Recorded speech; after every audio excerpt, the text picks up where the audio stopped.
Hello everyone, and welcome to this next video in the Foundation module. In this video, we are going to continue building out our tiles over here, so we can actually create some proper detailed doors and windows. Now at this point, I only have a very basic tile copying system down here, but it is already working. Our tile or tile frame node here is actually creating a tile specific for every single part of the building.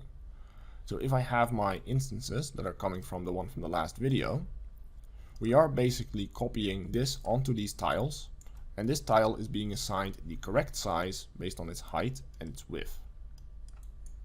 Now over in the other scene, my example scene, you can see that we need to build, in this case, 3 different types of tiles.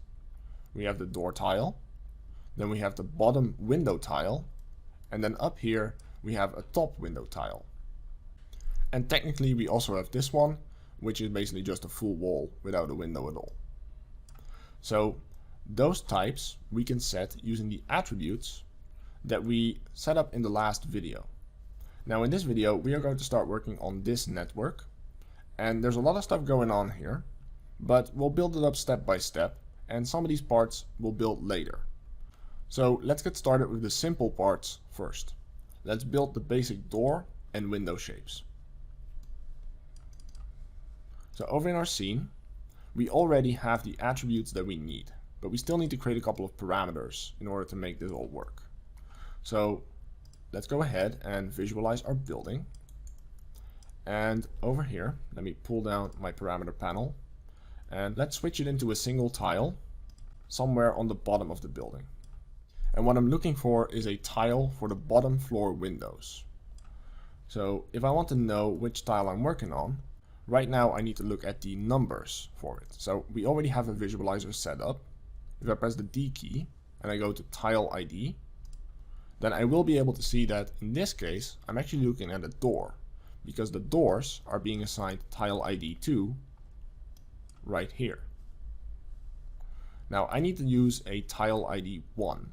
So I'm going to switch this over to another tile. So maybe this one, number 2. Okay. Now if you want to visualize what type of tile it is, you can use 2 different methods here as well. We could either create a color node that shows us the attribute in a color state. We can do that using a color ramp. So let's do that. Let's create a color node. And if we plug this in, then let's switch it over to ramp from attribute. Then I can feed it the tile ID. And in the range, I'm going to set it between 0 and 2. And then the colors themselves, let's switch this over to something more suitable. Like, let's make the first one a light blue. Then the top one we can make red. And then the middle one, let's make this one white. So if we are looking at our tiles and we disable single pass, then now it will color our doors red, our bottom tiles white, and the ones with 0, it will color green or bluish.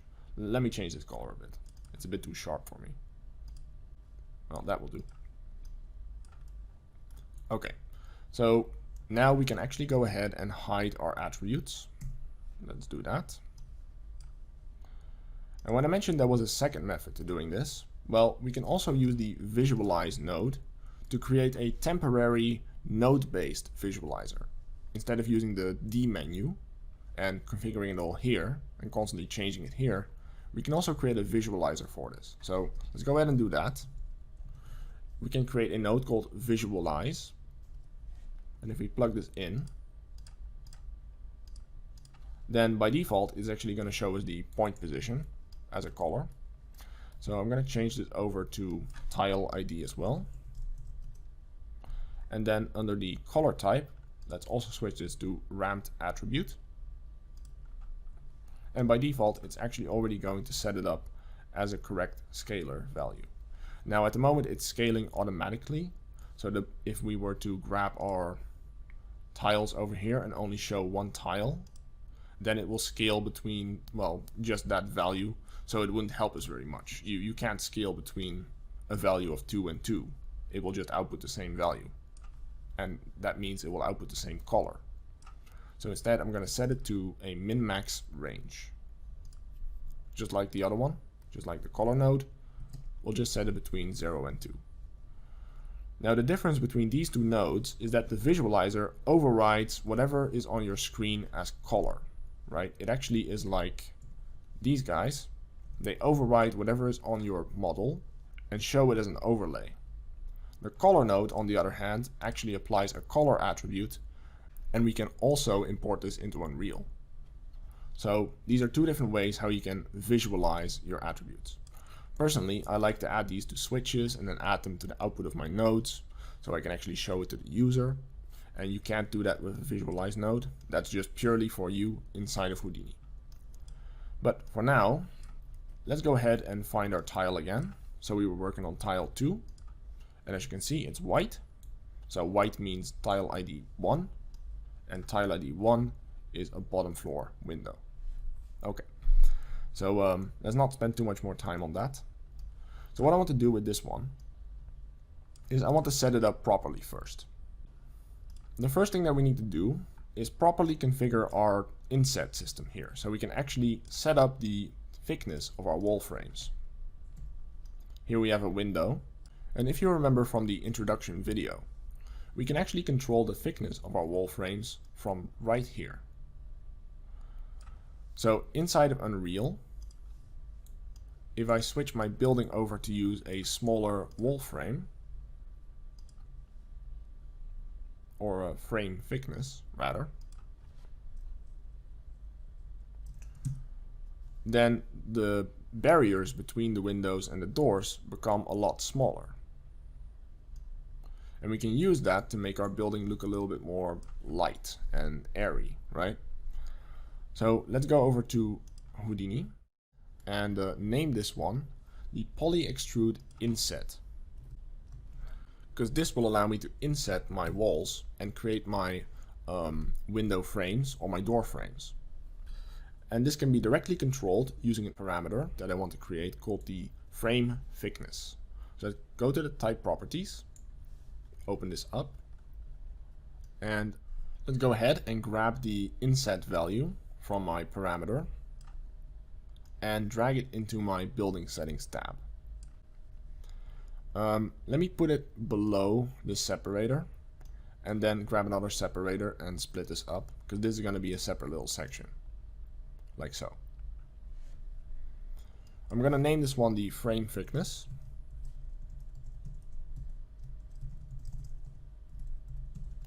And I want to give it a minimum value of 0.01. I don't want this to go too thin. It doesn't really make sense to make super thin wall frames or window frames, so let's limit it right there. Then next, under the default value, let's set this up for 0.25. And then click apply. So now we have a way to control this. If I grab my parameter menu over here, go to my building settings, and maybe expand this a little bit. Put it somewhere in my screen. Geez, I wish I had more real estate space. It really helps when you have two monitors for Houdini, okay? So in this case, I can now control the thickness of my windows. Now, I can only push it so far. So if it goes past 1, it basically just ends up closing the entire window off. And if I put it at 0 or close to 0, I get this really thin edge. So overall, this seems to be quite secure. It won't break on me. So let's continue from here. Alright, so now that we have the inset set up properly, let's also deal with the depth of our tiles. Now I already have this poly extrude. Let's go ahead and call this one depth. But this is going to be a temporary node, because later on I'm going to replace this one with the dedicated asset for texturing our assets. If I quickly look into my example scene, then here you can see how we do have our wall tile, And this particular asset here is going to help me extrude and texture the original shape of our window. So we are going to replace this one later, but we still need a parameter for it. So let's go ahead and promote this one to the interface. So from here, let's go ahead and grab the distance value and drag it into the parameter panel. And then I'm going to call this one the wall thickness.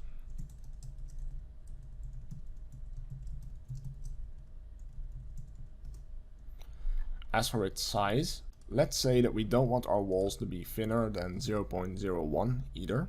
So let's limit it right there. The maximum thickness, well, I'm not sure it makes any sense to have walls that are more than 1 meter thick. So let's limit that one as well. And as for the channel, let's set the default value to a thickness of 0.2. So we have a frame thickness of 0.25 and a wall thickness of 0.2. With that, let's go ahead and apply this. So now we have our controls available and we can control the basic shape of this wall tile. Alright, good. So next, let's go ahead and create the upper and lower bars for the window. Now right now, this window is extruding at the same depth based on its frame thickness here. I want to override this and I want to set the height at a very specific value. And for that, we need to create a couple of attribute wrangle nodes. So when I mentioned that we are going to use some attribute wrangles, well, here's your first main taste of it. Though it's not going to be very complex. It's mostly going to be expressions actually. Let's go ahead and grab these nodes and we'll drag them down so we can create a little bit of space. Make sure we keep them inside of the net box, so don't move too fast. And then from the poly extrude node, the inset node, let's go ahead and create an attribute wrangle. Let's plug this in behind our extrude node here. Now what I want to do with this attribute wrangle is control the point positions of the different parts of this mesh. Now this mesh is very predictable, meaning that we've created a tile which is always in the same orientation, and the only thing we're changing here is its width and its height. Next to that, we have inset it using this poly extrude, so we know that it's going to have 8 points and they're always going to be ordered in this way. So we can use that to our advantage here.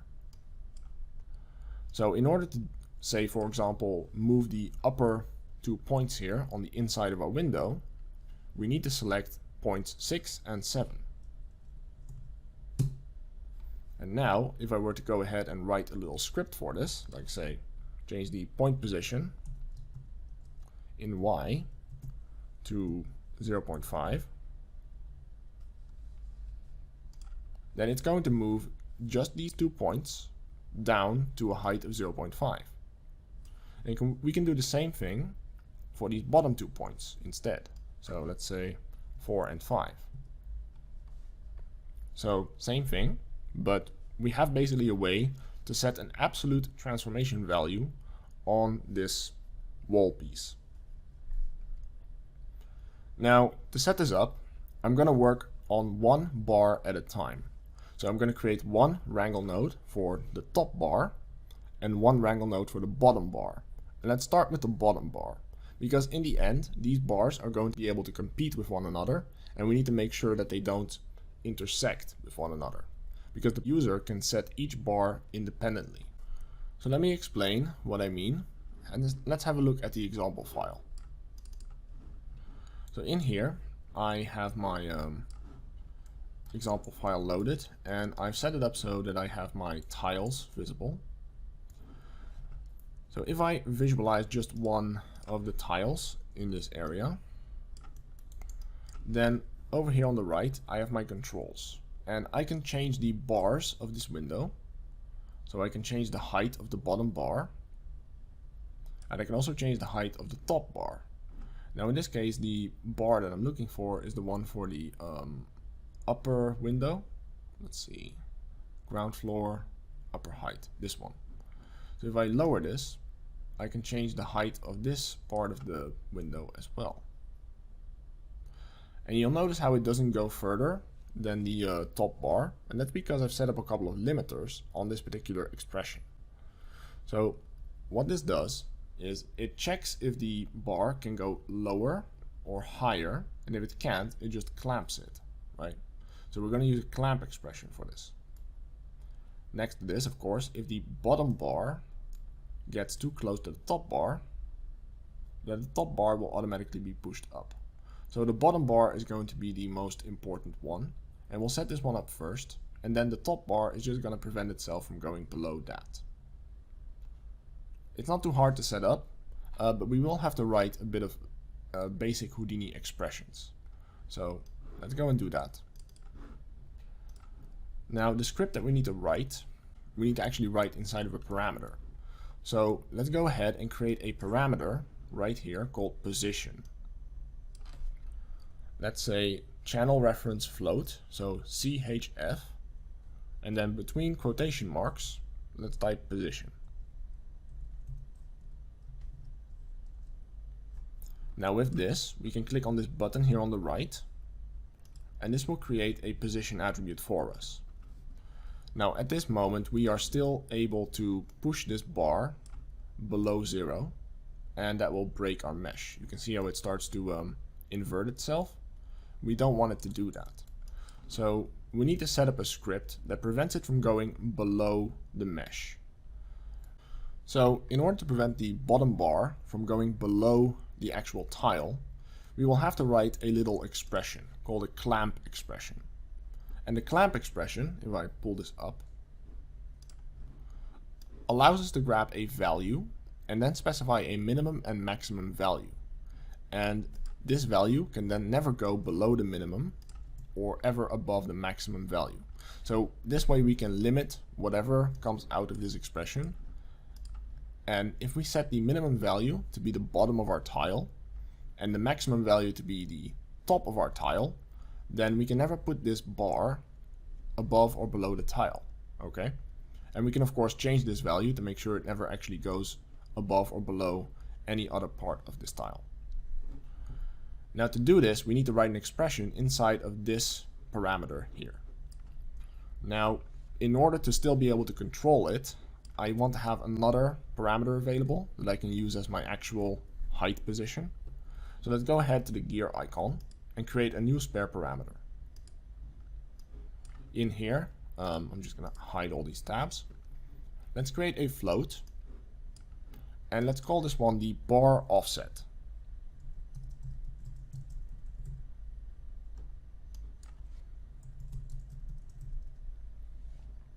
I don't care too much about the settings besides this, so let's go ahead and click accept. And now what I can do is I can grab my bar offset, copy its parameter, paste it inside my position.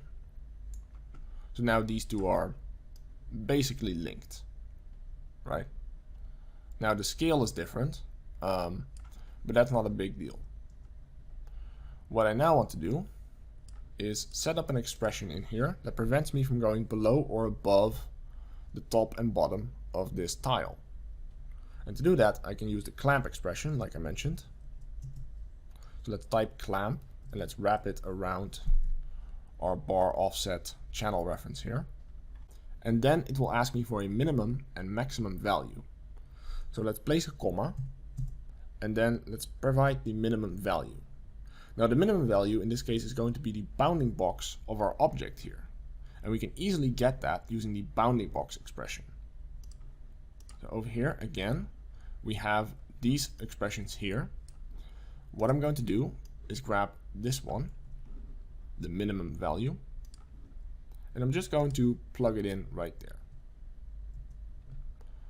Now in this case, I need to specify which node I want to grab the bounding box of. I could grab it from the input by using 0, but in this case what I want to do is use it from the tile frame itself. So let's go ahead and create a spare input on this node,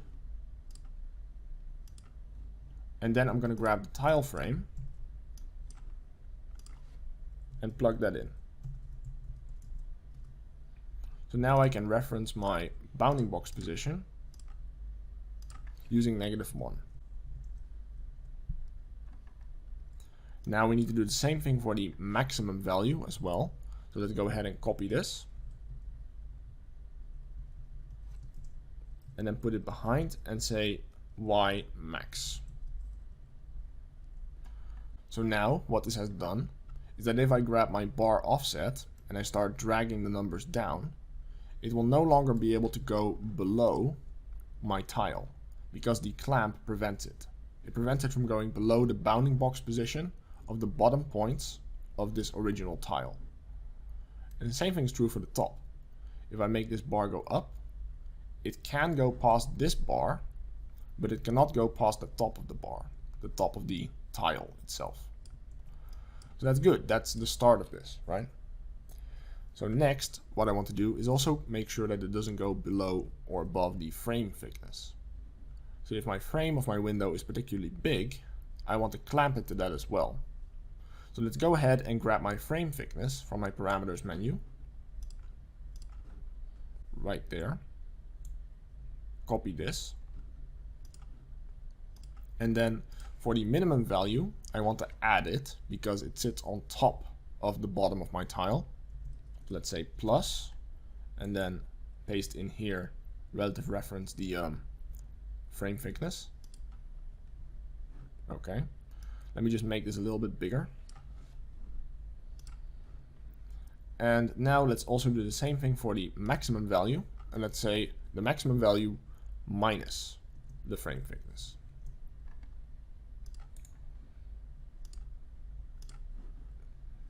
So with this, if I now move my bar position lower, it will stop when it reaches that frame area, right? When it gets to that point. It can no longer go below the frame thickness or above it. And now we have this ability to control the window. It's like a mouth. Anyway. So if this node is pretty much ready, we now have control over the bottom bar. So let's call this one the window lower bar position.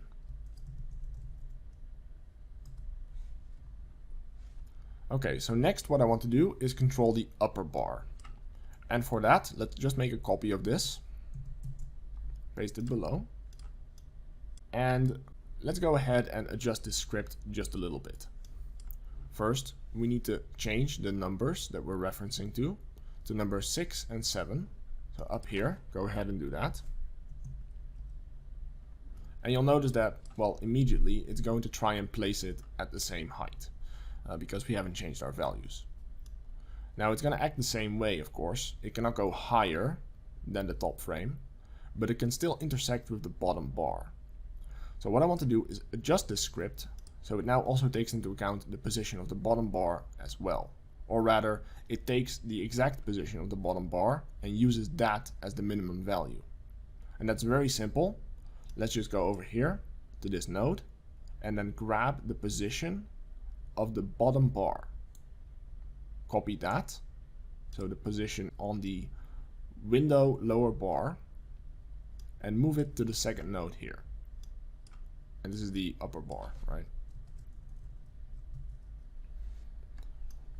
So then we grab the bounding box and frame thickness here, the minimum part of our clamp, and I'm going to delete this.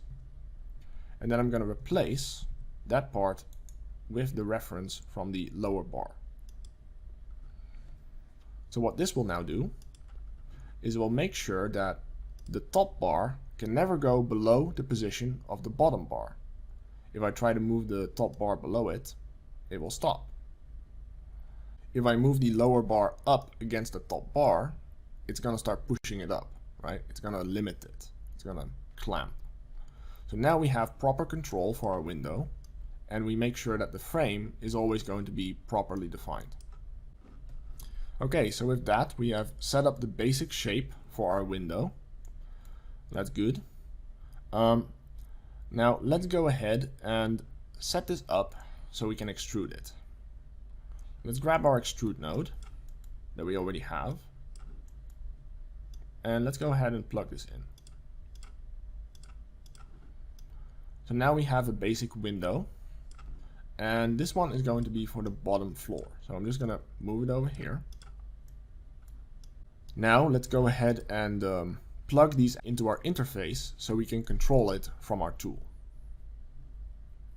Let's grab the tool, go to Type Properties, and I just need to move everything over to the right a bit again so I have the proper space in my screen. So let's grab the lower bar, the bar offset, and I want to drag this into my doors and windows folder. Before I do that, let me quickly add a separator. So I add an extra section specifically for that. And what I want to do is set it up like this. This is from the example file. So we have the window lower bar height, and then we have the window upper bar height. In this case for the lower floor window and the upper floor window. Let's grab the lower bar position, plug that in here. Let's call this the window lower bar height. And as for the bar offset, let's call this one the window bar lower bar offset. Okay. Now in general, I do try to keep my names the same, but in this case I am referencing the bar offset right here. So yeah, I kind of messed up the names a little bit. Let's keep going though. Let's grab the window upper bar position, grab its bar offset, drag that in as well, and then let's name this one as well. So this will be the window upper bar height, and this one's going to be for the ground floor.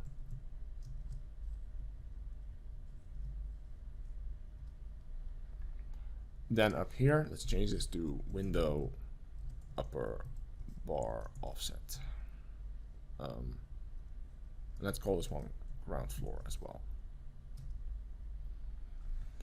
So for the lower bar height, let's start with this one first. I want to lock it at 0 and set a maximum of 2, but I'm not going to lock it, so we can actually set it higher. Then under the channels, let's go ahead and make sure that the default value is set to 0.5. And then for the window upper bar height, let's do the same. I'm going to set it to 0, be locked at 0, and then a maximum value of 2, unlocked. And under channels, let's go ahead and give this a default value of 2.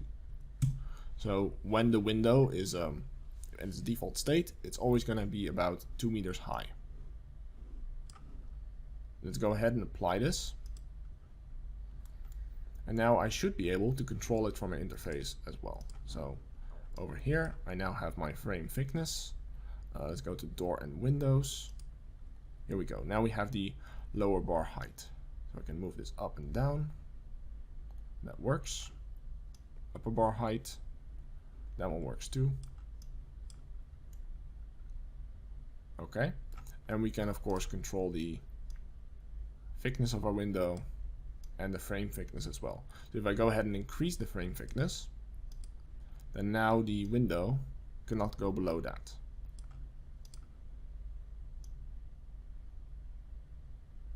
So everything seems to be working. Great.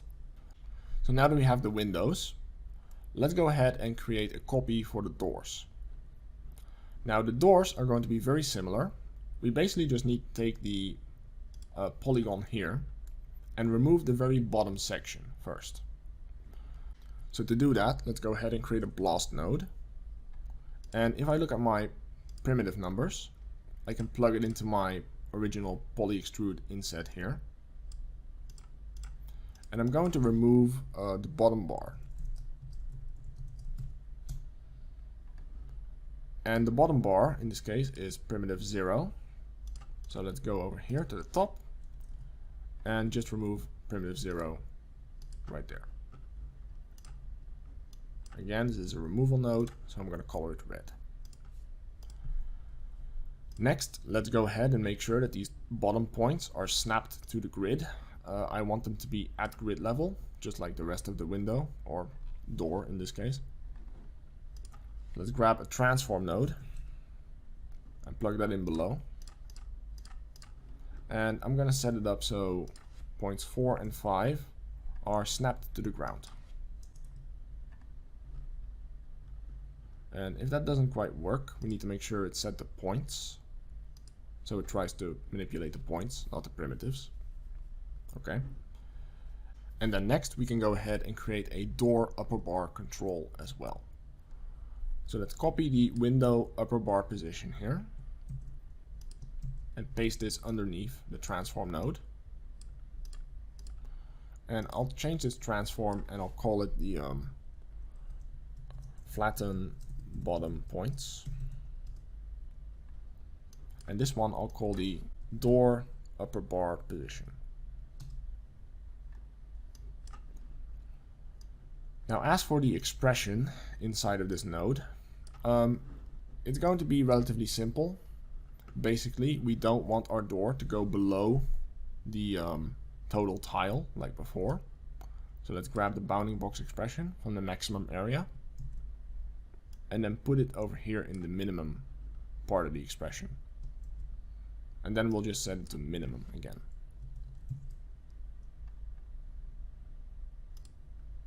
So with this, we now have the ability to control our doors. They should not go too deep. If you want to make sure that your doors are always traversable, you could say that you grab the minimum value and push it up to 2, maybe, like boost it up. Now we do need to make sure that this doesn't break. So let's double check this. It does work. The doors cannot be less than 2, which should mean that the player character in Unreal can actually traverse it, right? But let's double check what happens if we actually change the height of our floors. Let's grab the controls again. And if I change the floor height down, you see that it does break. So setting a clamp limit like this will break. And this means that we would then have to grab this minimum value and clamp it to the floor height. So the value can't go above. I don't really want to go that complex right now. So for now, let's go ahead and just make sure that it sits at the bottom floor. So yeah, our doors can be really, really tiny. Probably too small for the player, but you know, maybe it's a doggy door. We'll look into creating more complex references in a bit when we're working on other parts like the staircases. But for now, let's keep it a bit more simple, okay? We're still starting out on this. Now, just in case the doors actually end up at the bottom level, like this, I want to make sure that the points down here are actually fused. So let's add a fuse node to this as well. And I'm just gonna plug this in. So in case the doors ever end up being 0 high, for whatever reason, this will clean up the points. Alright. So with that, let's go ahead and break this link, because right now it's assigned to the window upper bar. What I would like to do is delete this. Go back to our type properties window. Let's drag this out again. Grab it over here. And I'm going to copy the window upper bar. And I'm going to call this one the door upper bar. So let's move it up above this part here. Make sure you grab window upper bar offset GF2 or whatever versions you have. It needs to have the 2 behind.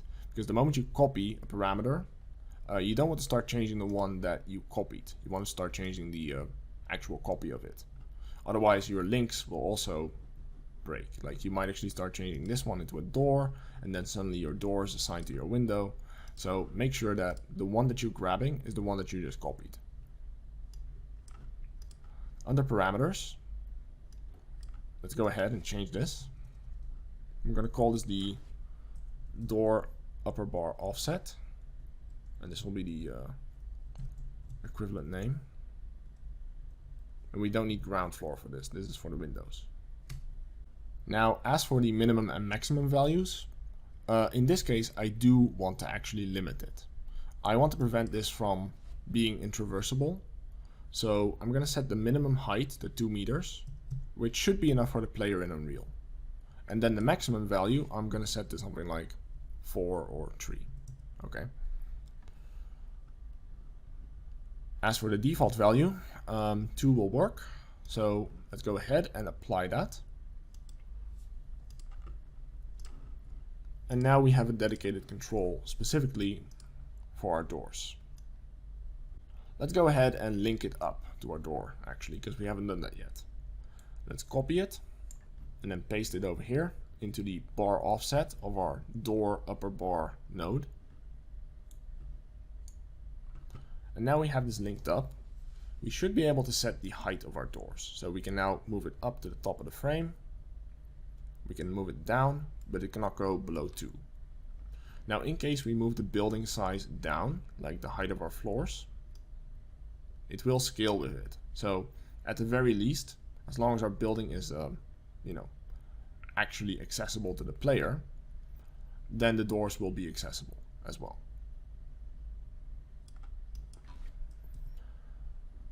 Alright, so with that, we've set up the basics of this system. Now let's go ahead and copy this poly extrude node again, paste it below, and we want them to have the same thickness as well, so this will be fine. Again, these are temporary nodes, we'll replace them later. So at this point, I now have my network ready. I have a door and I have a window. So next what I can do is start adding a switch so I can flip between those depending on the current tile ID. Okay, so if I look at the bottom of my network, I have these color nodes. So we already have the window and the door, and we still actually need the upper floor window, but let's do that in a moment. First, let's add a switch in here. And I'm going to call this switch the TileID switch or tile switch.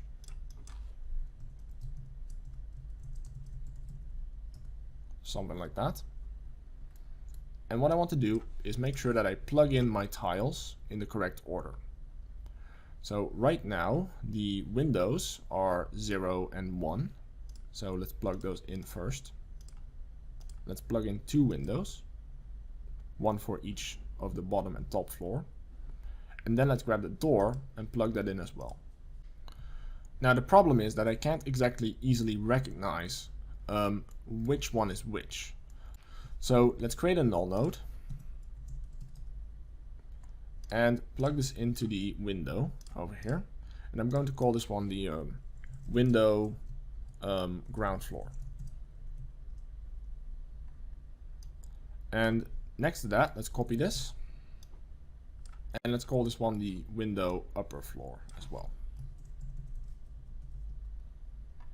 Okay, so if you recall, the top windows are index 0 and the bottom windows are index 1.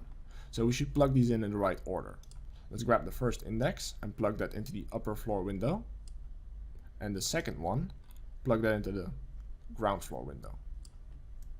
And then finally on the left we have the doors, so let's also create a null node for that. And we're going to call this one doors. Simple enough. So now I should be able to grab my tile here and simply flip between the different states. Now let's hook this up to our data carrier up here, our tile data node, and read out its tile ID. So that should be this one, this point attribute. I'm going to go ahead and copy my point expression from the tile frame and then go into the switch node, and over here I'm going to add a new spare input. Then let's reference our tile data node and plug in the expression and reference the tile ID. So basically like this. Now if I plug the end of my network into that and I look at the final result, then now we actually have our doors and we have our windows as well. If I color them, you can see that our doors now have the bottom part exposed and the windows should be working as well.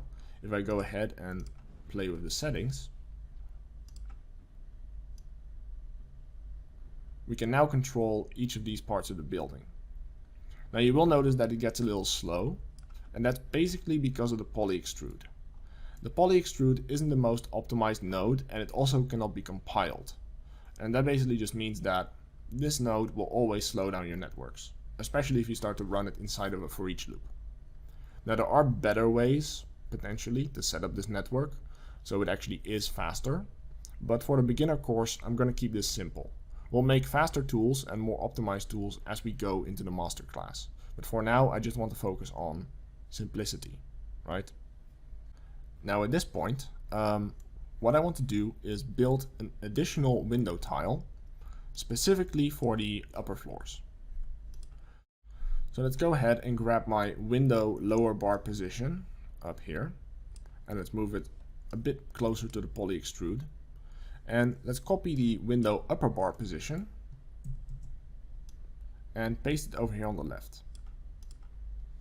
So this one is going to be for the upper windows, and I'm going to call this one the upper floor, and then this one the ground floor.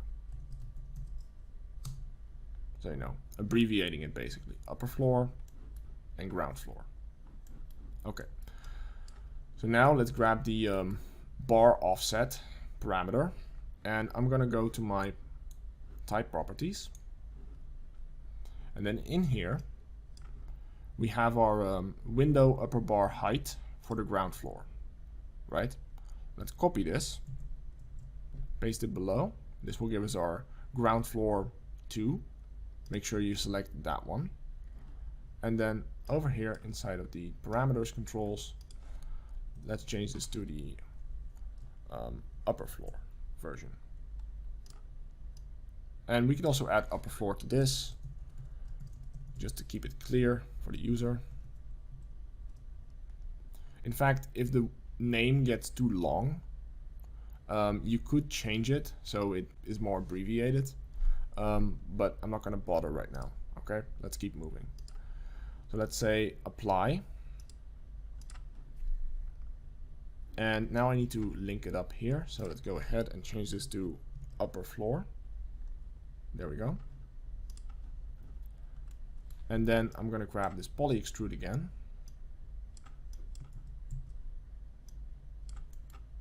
Link it up like so. And with that, we should now have proper control over the individual windows of our building.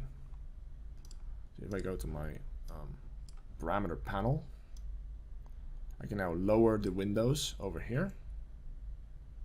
Now the bottom part of the windows for both the top and the bottom floors are still linked, and if you want to change that, then feel free to do so for yourself. But for now, this is actually working. We have a basic little setup that creates the tiles for our building. And before I finish up, I just want to finish up a couple of little things. So now that we've set up this frame here, let's go ahead and add a little bit of glazing to our windows, because right now they're a little hollow. To do this, we're basically just going to copy the existing network that we have. So let's grab our poly extrude node, and I'm going to make myself a little bit of space to do this. So let's move all of this over to the left. Let's expand the net box, move the doors over to the left a bit. Then let's grab this part, move this over as well, like about here. And then over here in the middle, between my two windows, I want to actually create the window glass. So from my frame node, I'm going to grab the poly extrude, copy this over to the right, and I'm going to change the inset. So instead of keeping the sides, what I want to do here is actually keep the front side. So this will make sure that I keep the window frame intact, like so, right? But now I can use the upper and lower bar height, the same way as I did before, to scale this window to the exact size of my windows. So let's go ahead and grab the window lower bar over here, copy that, and then plug it into the bottom here. Now all we really need to do at this point is go up here and specify the correct point numbers. So that should be 0 and 1. So now this bar should be at the right height, at least at the bottom. And next, what I also like to do is make sure that it's inset properly into the tile. And for that, let's grab a transform node.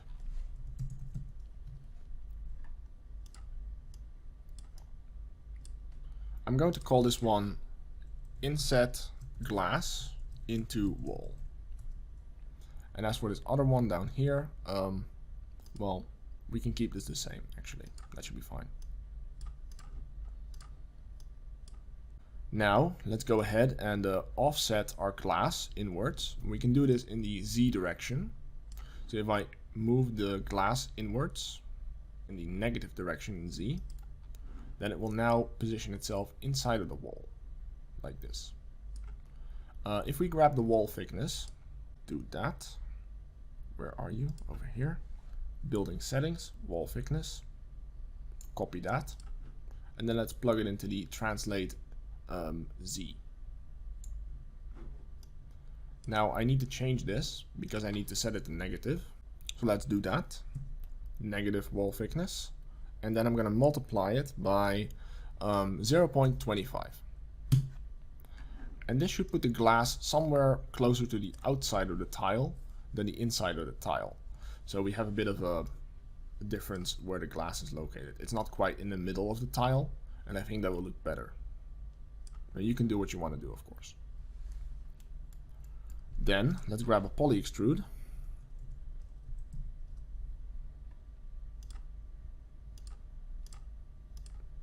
And I'm simply going to extrude this window to a distance of 0.01. So a very small distance. This will create both a front and the back side for the window if we actually turn this on. So let's turn off the output side and turn on output back instead. So now we have both a front and back side of the window as two different polygon planes, which will work of course because we need to have those for the texture later. Speaking of textures, let's do a little bit of texturing here. I'm going to keep this very simple and we'll deal with this more later on. Now, in order to texture this, of course, we need to have UVs. And in order to make UVs quickly, we can use a UV texture node.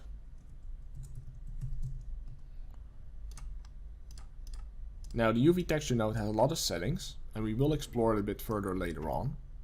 But for now, I'm just going to set it up so it projects UVs in the Z direction, the Z axis. So that's this direction here. Now, if I go ahead and look in the UV view, let's take this panel and split it to the left. And then we're going to move the left one into UV mode. Now, as you can see over here, the entire UV space is currently occupied, which means that we do have UVs. Now, as for what UVs actually are, UVs are basically the coordinates of a texture.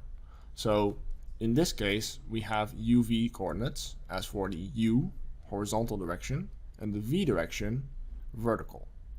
I will explore deeper as to what UVs do when we actually build the texturing utilities later.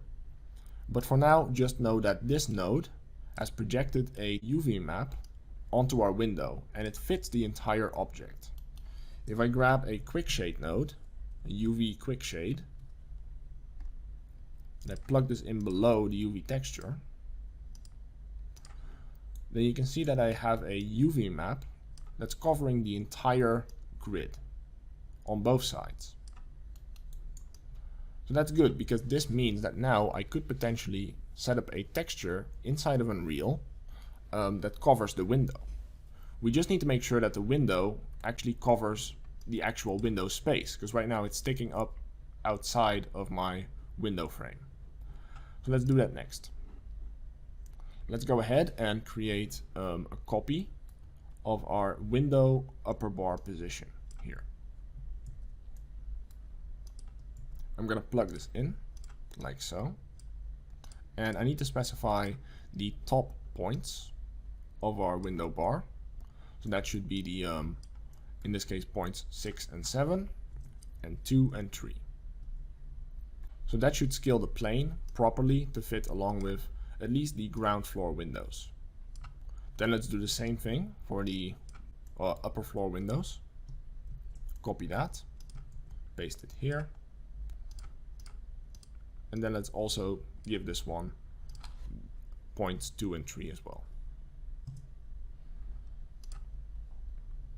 Now the last thing we need to do is merge these back in with the rest of our window.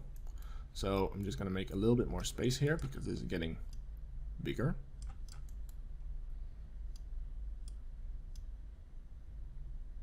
And let's grab a merge node and plug it in below. So we can do this. Plug in the glass with our tile. And on the right, let's do the same thing. And actually, let's go ahead and name this merge node add glass, and then copy it. So this way we don't have to do it twice.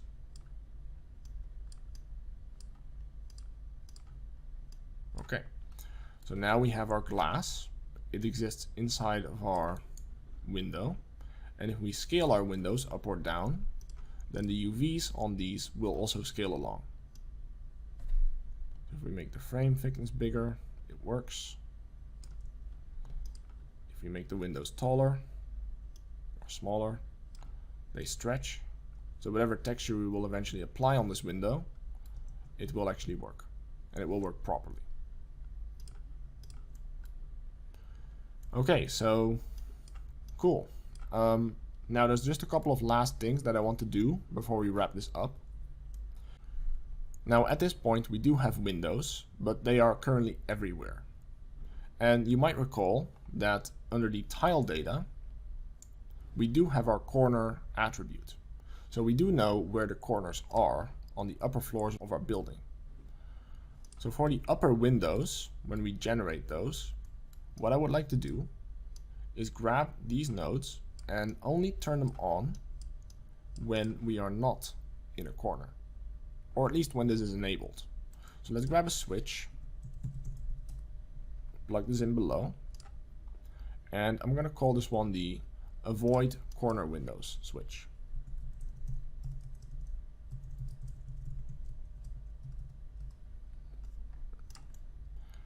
Then let's go ahead and plug this in as the first input. And then the second input is going to go straight into our tile frame. So if we have this turned on, like so, then instead of creating a window shape, we are just going to get an actual full tile. Let me hide this wireframe too. So we can switch between these when we are in the corner. Then all I need to do is go ahead and set this up. So this actually links up to my corner attribute. Let's create a new spare input, reference the tile data, and then say / tile data. Then copy the point expression again, or we could retype it actually. Let's do that. Let's say point -1, then 0 for the point number. Then we need to grab the corner attribute, and finally 0 for the index of the value, right? So we're gonna retype that here, so give you a reminder. So now, assuming that this is working, we will no longer have our windows in the corners of our building. Okay, so this works.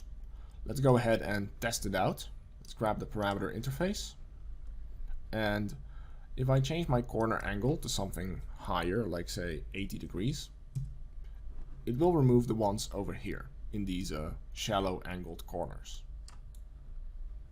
Now the ones on the far corners, however, if I go over 90 degrees, it will remove those too. But honestly, I just want to have a toggle to turn on or off this particular feature. So to do that, let's go ahead and add a new button to this part of the tool.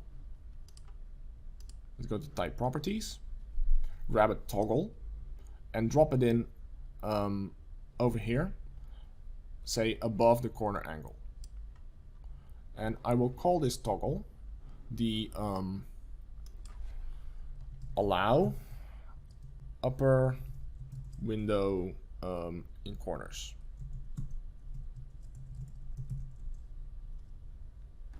And then we'll just name this like that.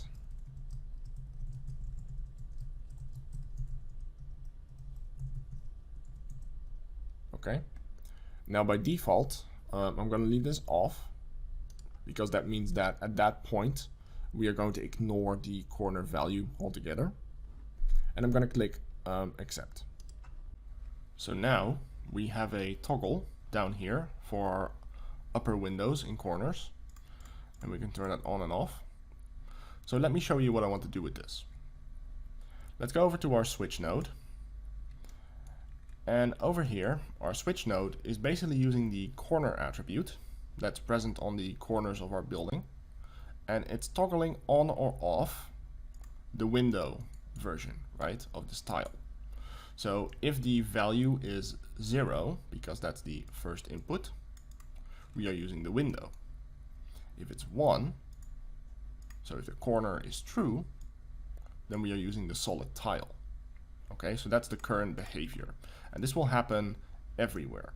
Or at least it's going to happen on our top floors. And this is because we're only applying this expression on the upper window part of our network, not the lower window section. Now, what I want to do is to be able to turn off this value. So in case this toggle is turned on, then I want this switch here to always return a value of 0, meaning that it will always return a window tile and never a full frame tile. So effectively we'll always have windows, even on our corners, right? So we're overriding the attribute coming from our tile data. Now to do this, we need to write an if expression around our current expression inside of our switch. So let's open up Notepad, and I'll quickly explain to you the if expression. Now the if expression in Houdini is written like so. You write if, and then within brackets, we need to first provide the condition. Now the condition is going to say if something is equal to, or not equal to, or greater than, or lesser than something else, right? So let's say in this case, we can say if A is equal to B, then we're going to use the true value. If it's not the same, so if A is not equal to B, instead we use the false value. So depending on if the condition is true or not, we're going to return true or false. Okay, whatever's in this part of the expression. We can also, of course, use other versions. So we can also say if A is not equal to B. So the exclamation mark equals means that if A is not equal to B, we return the true value instead. And we can also use a couple of other operators. So for example, we can use is greater than, is less than, or we can combine them and say is greater or equals or less than equals. So depending on how you stick these together, you can make different kinds of if statement conditions. Now in our case, what we want to do is we want to say if our toggle is off, so if this toggle here is off, then we want to use the corner attribute. Otherwise, we don't want to call the corners. So for our expression up here, what we want to write is if our condition, which would be our parameter, is not true, so if it's 0, if it's off, then we want to use our current corner attribute, right? If it is true, so if the toggle is turned on, then instead we want to use the value 0 from our switch. So we're going to return 0 instead. Now let's close this, and now of course I need to replace my little temporary parameter here with our actual parameter. So let's go ahead and grab that. Let's copy it. Copy that parameter. And let's drop it in on top. So select it, right click, and paste relative reference. And this will paste it in. And if I click, then now it should have accepted it. So let's go ahead and test this out. If I grab, say, my color node over here, then let's grab our menu and let's turn it on or off. So as you can see now, if I turn on my switch, it's always going to put windows in our corners, no matter the corner angle condition. Okay, so now you know how to write an if expression inside a parameter field. Now we can also write if expressions inside vex. We'll explore that later. For now, let's go on and clean up the rest of this loop, and then we'll close up this lecture. Now we still have one little issue, and that is basically that the window glass is still being spawned inside of our full tiles. Now this isn't a big problem because, well, we wouldn't be able to see it, but just to keep it clean, let's go ahead and copy our switch node and plug it in down here as well. So in case we don't want our windows at all, I'm just going to plug it in like so. And if it has to be a corner, then I'm going to give it a null instead. So in this case, if we turn this back on, then now you'll notice there's no longer anything in there, whereas before it was. And this is a bit hard to see. Let me turn on my points. There we go. So now you can see there is something inside of this wall. With it turned on, it's gone. Alright, so at this point, I think we are almost ready. Let's go and create a couple of groups and tweak the building a little bit to make it look a little bit better. Let's just do a little bit of housekeeping, okay? Let's clean up the network a little bit, solve a couple of the remaining issues that we might have. So up here under the windows, I would like to add a group to my windows so I can later on identify them as glass. Let's add a group node, plug that in, and let's call this the glass group.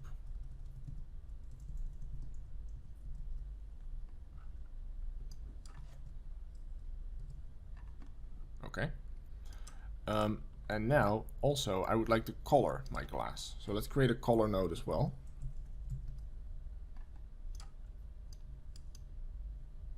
And I'll call this one the color glass node. Now as for this color node, let's make it somewhat bluish, like that should do.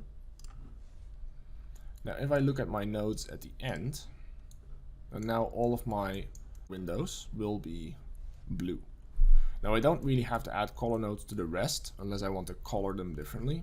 By default, they will default to white, so that should be fine.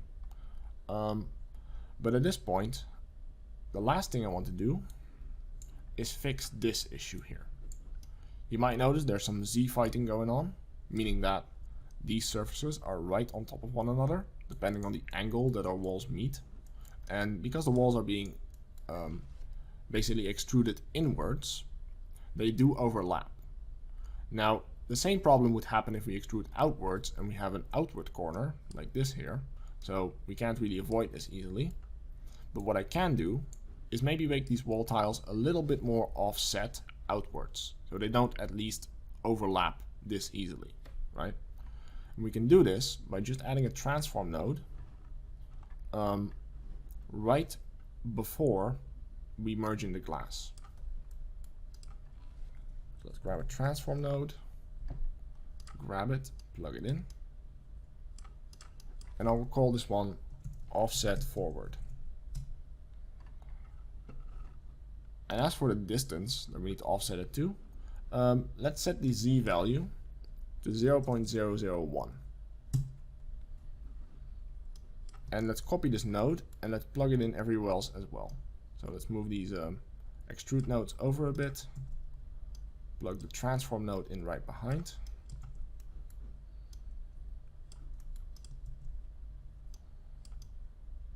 And now we don't see the Z fighting anymore, at least not as easily. And this will also help in Unreal as well. But okay, so at this point we have our building ready, or at least we have our walls ready. Now we still need to tweak this a bit more, and we'll do this in the next video as well when we start to add the floors, because I do want to actually bring this over into Unreal pretty soon.